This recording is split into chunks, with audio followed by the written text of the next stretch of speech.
నగరం మండలాల్లో కాంగ్రెస్ పార్టీ జోరుగా ఎన్నికల ప్రచారం నిర్వహించింది.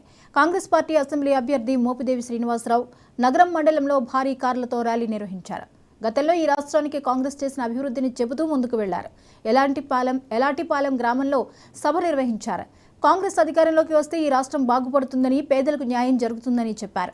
కేంద్ర ప్రభుత్వం, రాష్ట్ర ప్రభుత్వాలు అవలంబిస్తున్న ధోరణి ఈ రాష్ట్రంలో చాలా దారుణంగా ఉందని రాష్ట్ర కేంద్ర ప్రభుత్వాలపై ధ్వజమెత్తారు. సార్వత్రిక ఎన్నికలు జరగబోతూ ఉన్నాయి.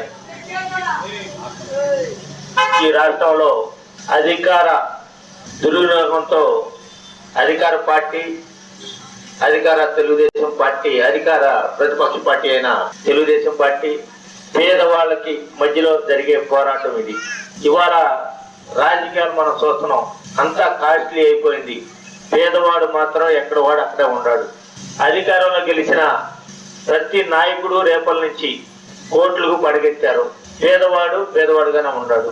ఇక కాంగ్రెస్ పార్టీ గురించి ఈ రెండు పార్టీలు మాట్లాడుతున్నాయి. ఒకటి తెలుగుదేశం పార్టీ, రెండు వైఎస్ఆర్ కాంగ్రెస్ పార్టీ. ఈ మూడు కూడా బీజేపీతో పొత్తు పెట్టుకుని ఉన్నాయి. మీ అందరూ కూడా మారుమూల గ్రామంలో ప్రతి ఒక్కరు కూడా తెలిసిన రాజకీయం ఇది. ఎందుకు చెబుతున్నారంటే, మీరు ఈ నాలుగు పార్టీలు